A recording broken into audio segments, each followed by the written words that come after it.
The aim of bookkeeping is to realize the result of a work or business is profit or loss. അതായത് ഒരു ബിസിനസ്സിൻ്റെ ഗുണം, ഫലം, ലാഭമോ നഷ്ടമോ എന്ന് അറിയുക. അതാണ് ബുക്ക് കീപ്പിങ്ങിൻ്റെ ഒന്നാമത്തെ ലക്ഷ്യം.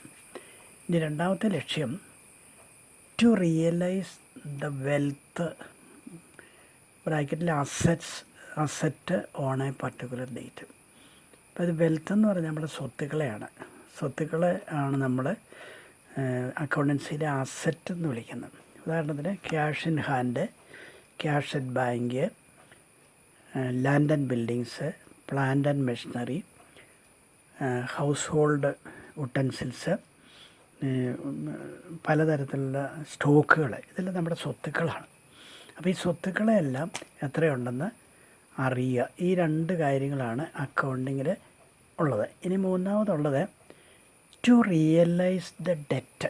ഡെറ്റ് എന്ന് പറഞ്ഞു കഴിഞ്ഞാൽ നമ്മൾ ആരിൽ നിന്നൊക്കെ കടം വാങ്ങിച്ചിട്ടുണ്ട്, കടം വാങ്ങിച്ചതെല്ലാം നമ്മൾ കൊടുക്കണം.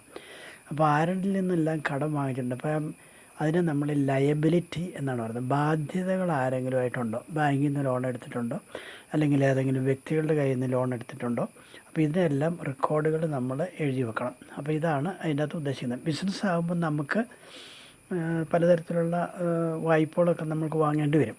അപ്പോൾ ഈ മൂന്ന് കാര്യങ്ങൾ അറിയുക എന്നുള്ളത്: ഒന്ന്, ലാഭവും നഷ്ടവും എന്നറിയാം. രണ്ടാമത്തെ കാര്യം, ഒരു പ്രത്യേക ഡേറ്റിൽ നമ്മുടെ സ്വത്തുക്കൾ എന്തുമാത്രം ഉണ്ട് എന്നറിയുക.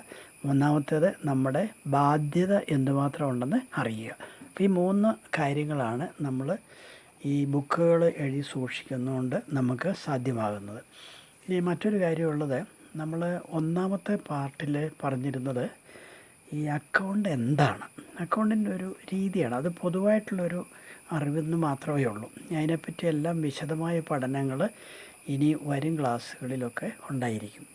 ഇനി രണ്ടാമത്തെ പാർട്ടിൽ നമ്മൾ അക്കൗണ്ടിങ്ങിൻ്റെ ചരിത്രമാണ് പഠിച്ചിരുന്നത്. അതായത് 7000 വർഷങ്ങൾക്ക് മുമ്പ് അക്കൗണ്ടിങ് സിസ്റ്റം ഉണ്ടായിരുന്നു.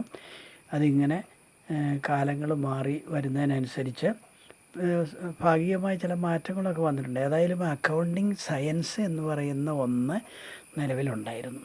ഇപ്പോഴും അത് തുടർന്നുകൊണ്ടേയിരിക്കുന്നു. അപ്പോൾ അതിലൊരു തെറ്റ് പറ്റിയിട്ടുണ്ട്.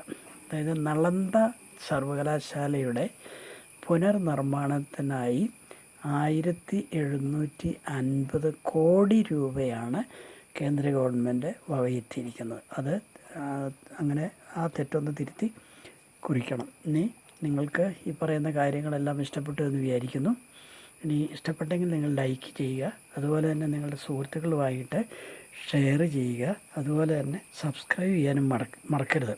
ഇനിയും തുടർ പഠനങ്ങളിൽ നമുക്ക് കൂടുതൽ കാര്യങ്ങൾ വ്യക്തമാക്കാനായിട്ട് കഴിയും. അപ്പം അതിനായി സഹകരിക്കുക. എല്ലാവർക്കും എല്ലാവിധ വിജയാശംസകളും നൽകിക്കൊണ്ട് നിർത്തുന്നു. നന്ദി, നമസ്കാരം.